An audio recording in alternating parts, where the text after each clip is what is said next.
So, I have never really considered myself to be much of a sentimental guy. I'm not a big person who feels the need to hold on to things regardless as to what those items may be. For me, once an item has kind of outlived its usefulness, or if it's no longer needed or wanted, it makes the trip either to Goodwill or to the burn pile, kind of depending on what that thing is. It doesn't matter what it is, where it came from, or even some cases, who owned it first.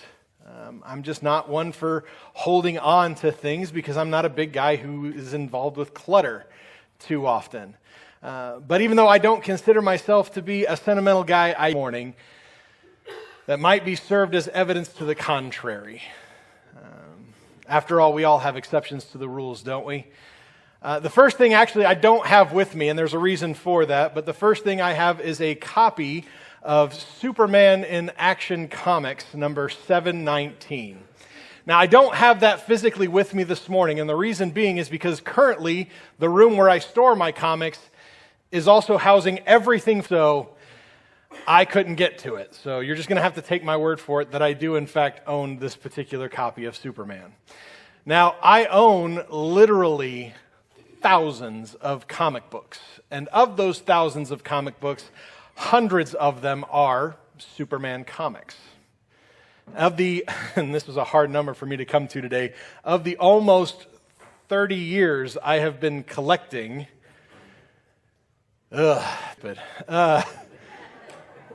of the almost 30 years now that I've been collecting comics, I have amassed several Superman comics, and several of them have grown in value over time. There are a few of them I'm actually considering selling because I saw the prices of them recently and thought, yes.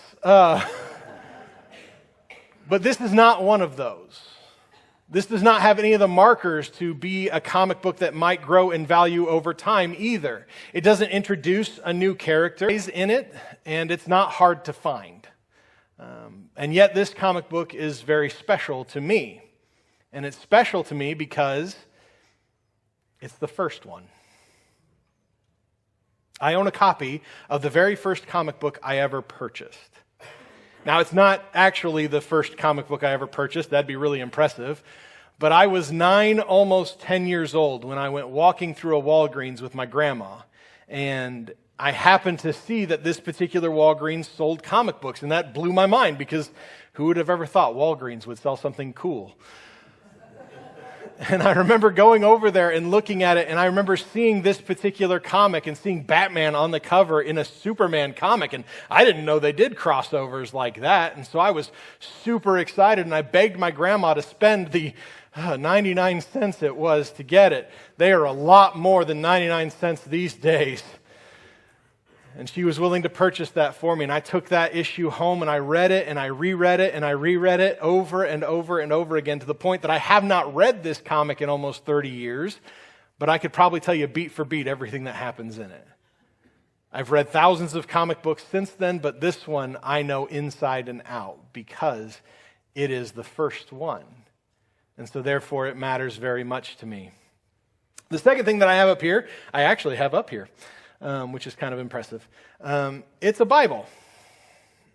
Now, I own probably, 12 to 15 Bibles. Something of an occupational hazard, if you will. But this particular Bible is special to me because it's not mine. This was my grandma's Bible. I really don't like crying in my sermons, so please just...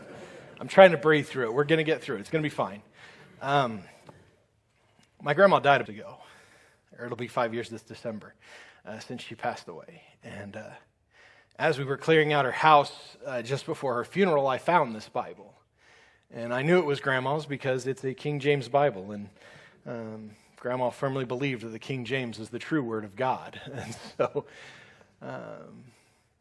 I actually was able to read from this at her graveside as we laid her to rest with my grandfather, who had passed away 25 years before her. Grandma never remarried. She never, anybody else, whenever I'd ask her about it, she'd always say, well, I'm still in love with your grandpa.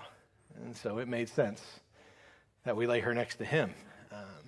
I haven't opened it since then. To be honest with you, I'm scared to because it's very old, and I'm worried it's going to fall apart. But as long as I possibly can, I plan on holding on to this particular Bible. The next item I have for you is a shirt that is special to me. Now, you may sit there and you may think, wow, a shirt can't possibly be all that special. But this is a shirt that I had custom made for a very special day in my life. And that shirt says, you may not be able to see it in the back, Big Daddy Bogue.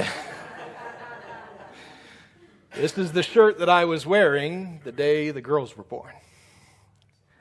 I wanted them to know from the very first moment that their father is and always shall be a dork.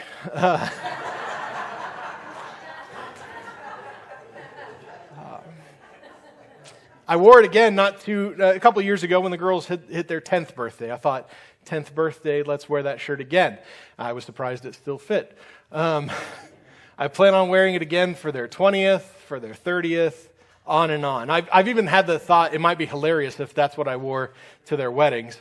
Don't tell them that I said that. That's kind of for me. But I've even had the thought of maybe one day I'd get another shirt made up that said Big Papaw Bogue or something. I don't know. I've only worn it twice, but I'm not getting rid of it anytime soon. And this last one is another shirt, but I did not have this one custom made. In fact, I bought this shirt, I think it was the summer between my high school and the beginning of my college year. It's from a band that I absolutely loved. I saw them in concert probably a dozen or more times, every chance that I could, if they were within a reasonable driving distance. At that age, for me, a reasonable driving distance was anywhere within 3.5 hours. I would try to go to their shows. I just loved watching them. They always put on a great concert, and I'm sure that the concert in which I bought this shirt was a great show. But I didn't buy this shirt. I don't hold on to this shirt for that. I'm trying. This was the shirt that I wore on Mandy and I's first date. She got in my car, and I was wearing this t-shirt. I was wearing a pair of jeans with holes in the knees that I put there the natural way. I didn't buy them that way. And I was wearing flip-flops that were being held together by nothing but duct tape and a prayer. I was a poor college kid. You just did what you could. But I wore that very specifically on our first date. And when Mandy got in the car, I told her, this is us. And if you don't like what you see, you can go ahead and say so now, and we'll just end the night early because I don't like to play games. They won't have any hard feelings, but this is who I am. And she sat there looking all beautiful and slightly dressed up, which made me feel even a little, maybe thinking this was the bad decision. But she told me, oh, I like what I see. Yes, you did.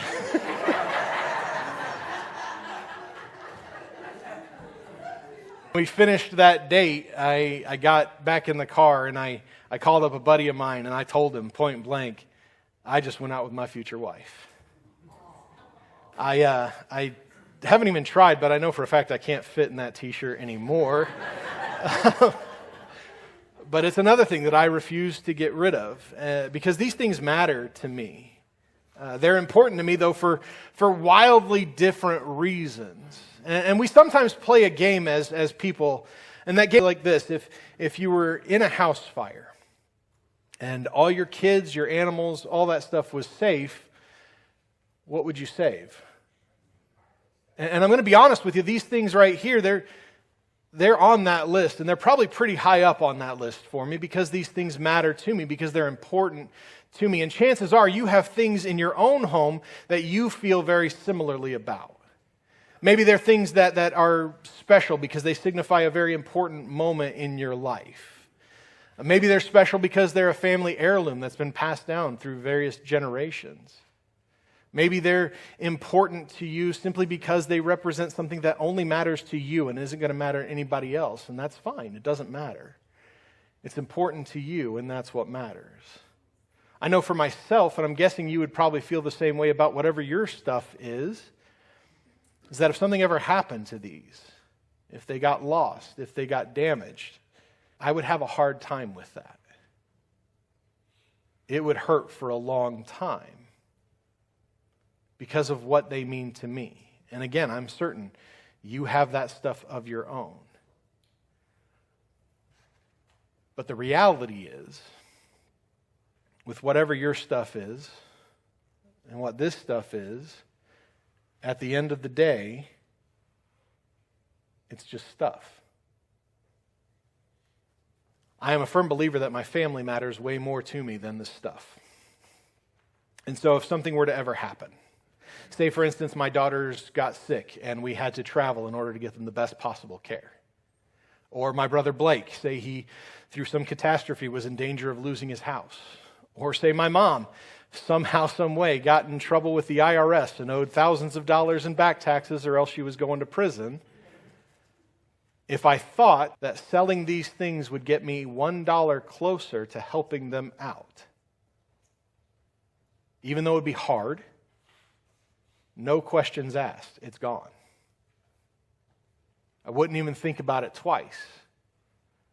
And I'm going to guess that for you, when it comes to your living, breathing family members, if that were the case for them, whatever that significant item is in your life, whatever that family heirloom might be, whatever that item that holds that significance to you is, if it's your family member, it's gone. Because we always consider that price to be worth paying. If it goes to help out those that we care most about, it's just stuff. They're more important. But would you say the same thing about somebody who is not in your inner circle? Would you be willing to do the same thing who works in the same building as you, who you don't know his name? The only conversation you ever had with him was just saying hello as you passed each other in the hallway. Would you say the same thing about the girl who works behind the counter of your favorite pizza place? You see her every Friday night, but you don't know her name. Would you be willing to say the same for the family that sits 4 pews ahead of you every Sunday? You're still struggling to remember what their names are, but you see them every Sunday that you're here. Would you be willing to part with your stuff if it meant benefiting them? Because to the early church, the church that we have been talking about now for a couple of weeks, that was kind of a no-brainer for them. We look at the text that we've been talking about this week and last, and we're going to continue talking about through the rest of this series. We kind of get a glimpse of what the early church looks like, and we see a picture of just how much they were willing to love and to support one another through that love. So let's open back up to that text. It's in Acts chapter 2, verses 42 through 47. And again, as we read through this, look and see exactly how much this church loved each other. How much they were a church in community with one another.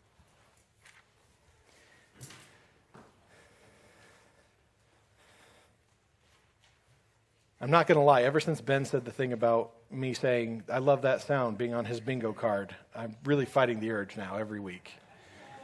As I hear your Bible pages turning. I want to say it, but I'm not going to because I can't give him the satisfaction. So here's what it says. And they devoted themselves to the apostles' teaching and the fellowship bread and the prayers. And awe came upon every soul, and many wonders and signs were being done through the apostles. And all who believed were together and had all things in common. And they were selling their possessions and belongings and distributing the proceeds to all, as any had need. And day by day, attending the temple together and breaking bread in their homes, they received their food with glad and generous hearts, praising God and having favor with all the people. And the Lord added to their number day by day those who were being saved. Now, we said last week that as we look at this picture of the early church, even though the text does not use the word explicitly, it is painfully obvious that this is a group of people who genuinely love each other. That they care about the needs of those that are around them. That when they gather together, it's more than just hanging out for an hour or two and then going on their own separate ways. That these are people who genuinely want to be a church in community with one another. And so everything that they do as that group is built upon that love that they share for one another. And that love is rather big, wouldn't you say? Because as we looked at that particular passage, maybe you saw it, but it doesn't necessarily resemble what we think of when we think of church. It actually resembles more of a family. And again, I want to remind you that this is just after Peter's giant sermon that was, maybe 3 minutes long. But in the midst of that time, they had grown from a smaller group to over 3,000 people overnight. And as verse 47 says there, the Lord added to their number day by day those that were being saved. So this group that's already a fairly large group is continuing to grow every single day. And they're growing because of the community that they have built with one another. And kind of nestled in there in verse 45, we get to see this beautiful picture because it says, and they were selling their possessions and belongings and distributing the proceeds to all as any had need. Everything that they did was rooted in their love for each other. But the thing about love is it's really easy to say, I love you. It is a whole different kettle of fish to show that I love you. And yet for these people, they were willing to take the things that they owned, things that they may have saved up for, things that at one point in time in their lives, they'd placed some semblance of value to it. And they were willing to take those things out of their homes, sell them for the best amount of money that they could possibly get for it, and bring it to the apostles, for the sole purpose of making sure that everybody else who was there had their needs met. Whatever situations were undergoing, whatever people were walking through in the midst of their lives, whatever problems, difficulties, financial catastrophes even, these people would willingly take their things that matter to them, sell them off, just to make sure that the people that were a part of their church were taken care of. We might look at that and we might say, that's kind of crazy. Right? But at least on some level it makes some sense, right? I mean, it might be hard to part with this stuff. It may be hard to part with these things that matter to us. But you know what? It's making sure that somebody who's in need is getting that need met. So you know what? No big deal. I'm willing to part with these little things because it's going to be taken care of. But it was so much more than just little tiny trinkets or tchotchkes that they had in their home. It was so much bigger than what we really think of when we think they sell their possessions. In fact, it goes to a level that you and I today, we might consider it to be extreme, borderline insane. Because when we flip over just a couple pages to Acts chapter 4, verses 32 through 30, of just what it meant when they said, we sell our possessions and distribute to all as any had need. And I'm going to warn you, it may blow your mind. Here's what it says. Starting in verse 32. Now the full number of those who believed were of one heart and soul. And no one said any of the things that belonged to him was his own, but they had everything in common. Apostles were giving their testimony to the resurrection of the Lord Jesus, and great grace was upon them all. There was not a needy person among them. For as many as were owners of lands or houses sold them, and brought the proceeds of what was sold and laid it at the apostles' feet. And it was distributed to each as any had need. Thus Joseph, who was called by the apostles Barnabas, which means son of encouragement, Levite, a native of Cyprus, sold a field that belonged to him and brought the money and laid it at the apostles' feet. Holy cow. I got to read that verse again. You got to see that one again. Verse 34 and 35. There was not a needy person among them, for as many as were owners of lands or houses, and brought the proceeds of what was sold and laid it at the apostles' feet, and it was distributed to each as any had need. Again, we would look at that behavior, and we would think that was nuts.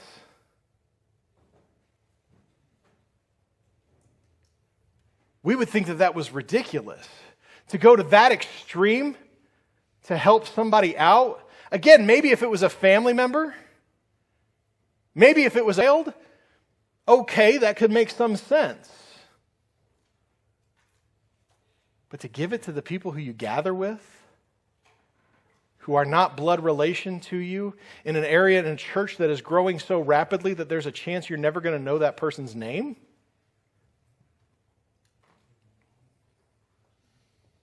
But that's what they did.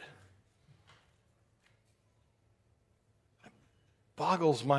Hopefully, if it's not blowing your mind as well, you probably need to check your pulse. Right? Because this idea is insanity to us. Selling off stuff makes sense to us. Selling off homes, selling off properties, selling off things that don't just provide for your family right now, but will provide for your family going forward, and not to biological. We would call that ridiculous. But look at the result, because it's right there again in the beginning of verse 34. There was not a needy person among them.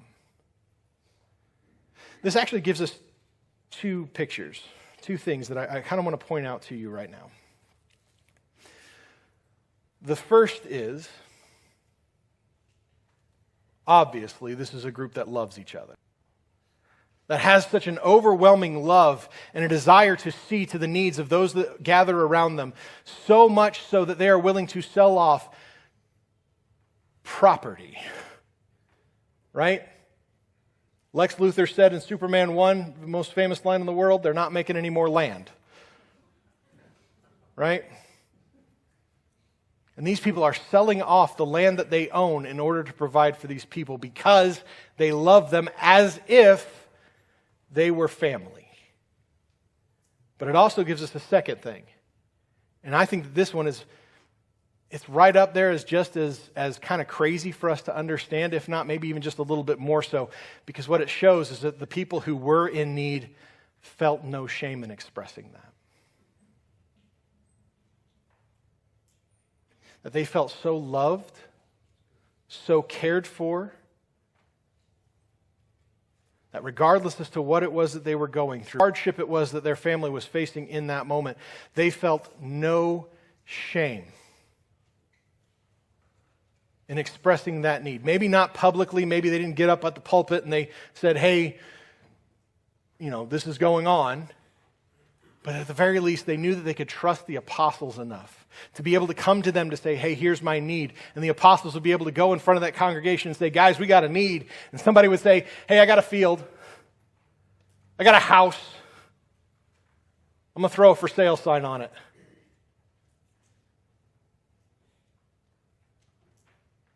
How does that not blow your mind? Let me remind you, because I think we need to dig a little deeper in here, because I'm not sure you're really getting exactly where we are, because the last two verses of that passage in Acts chapter 4, they paint us a little picture. They give us a very specific example. A guy by the name of Joseph, who the apostles called Barnabas, right? The nickname means son of encouragement. I would love to have that nickname, right? So far, the best nickname anybody's ever given me is the bogeyman. But son of encouragement, I'll take that. I'll take that all day and twice on Sunday. But he sold a field that he owned. Now, if you know anything about farming, and I'm going to remind you that in this culture, in the first century Israel, this is an agricultural-based economy. Everything about how you provide for your family is based around agriculture. If you own land, you're going to be provided for. When a farmer looks at a field, he doesn't see a piece of land. He sees revenue. He sees income. He sees how he's putting a roof over his family's head. He sees how he's food on the table, both metaphorically and literally. Because in that culture, that society, you would grow everything that your family would eat. And so that field that Barnabas owns is something that is going to provide for his family. It's going to take care of them. It is literally going to nourish them. But not just now. Because in that time period, and still to this day, oftentimes landowners, when they pass away, they make sure that that land goes to their kids, right? I'm the son of a farmer. My dad's told me what my inheritance is. And most of it's land. I don't know what I'm going to do with that, but, my brother will take care of it. It'll be fine. But they're going to pass that land on to their sons. And then their sons are going to pass that on to their sons, and on and on and on. A field does not represent revenue right now. A field represents for generations to come. And Barnabas is walking away from that. He is willingly selling that off for whatever price he can get right now, not a price that he can get 10 years from now. He is selling it for a price that he can get right now, and he is not doing so he can increase his portfolio. He is not doing so because he wants to liquidate his assets. He's not even doing it to take care of his own family. He's doing it so that the people he calls his spiritual brothers and sisters are taken care of. That their needs are met. People whose names he may never know. But his love for them, rooted in his belief that Jesus is who the Bible says that he is so great that it's a no-brainer.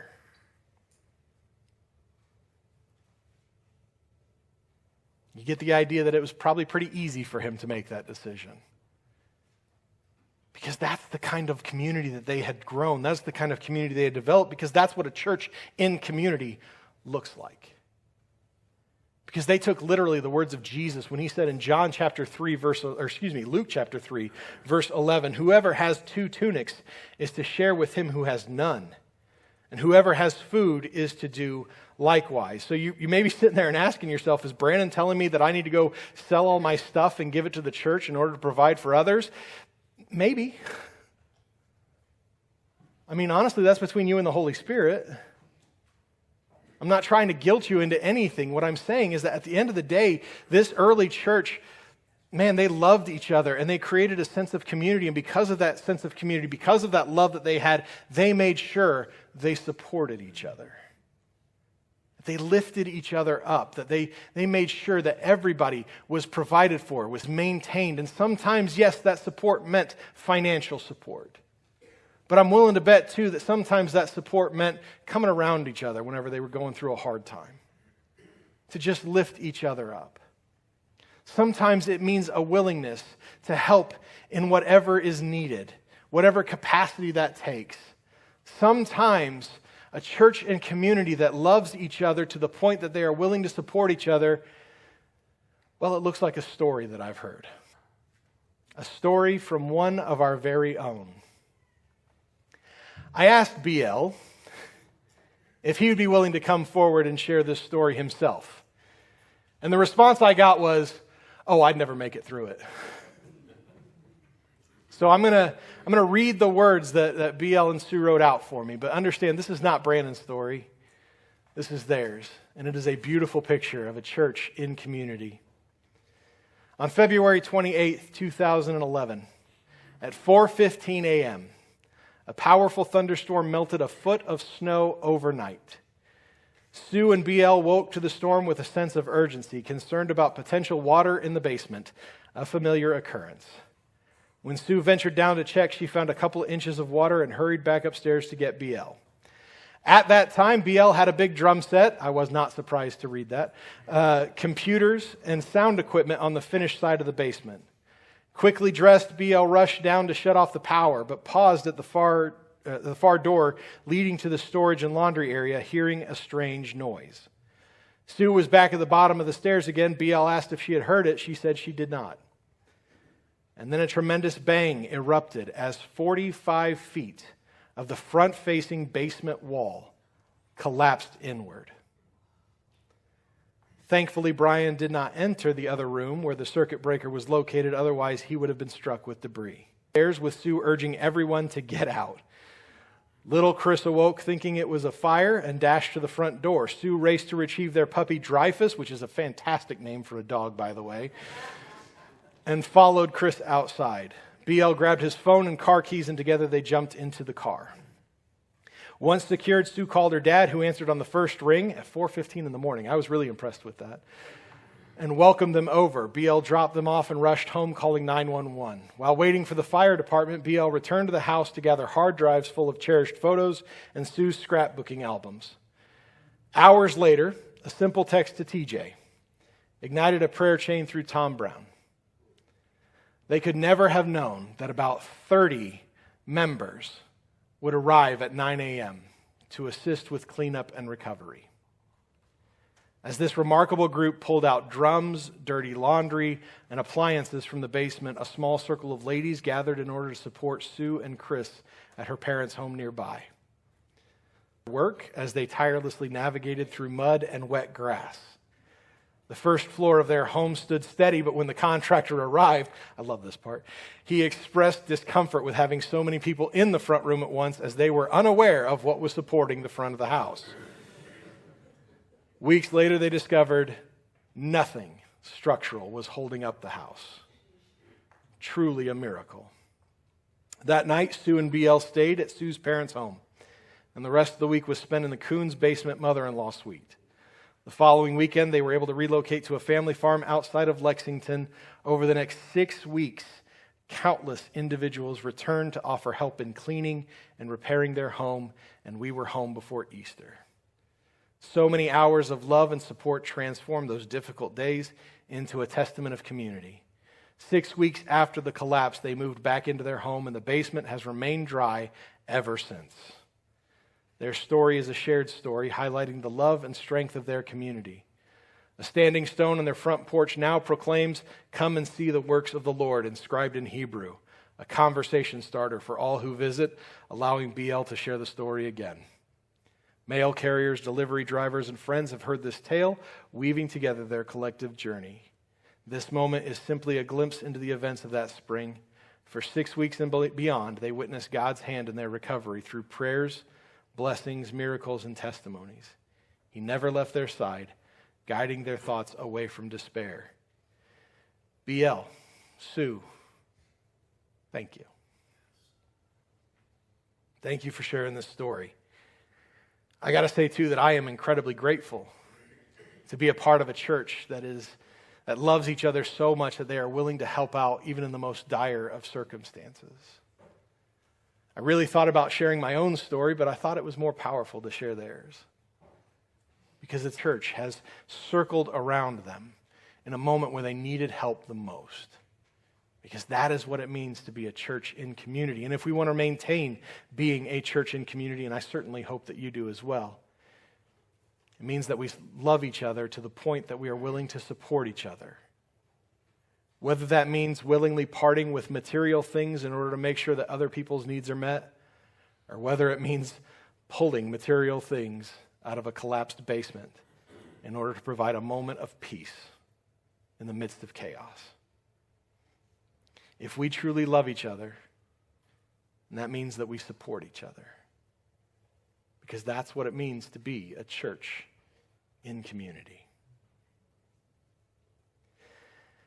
Once again, Jesus said himself in John chapter 13, verses 34 and 35, and we'll close with it again today. "A new commandment I give to you, that you love one another. Just as I have loved you, you are to love one another. And by this, all people will know you are my disciples, if you have love for one another."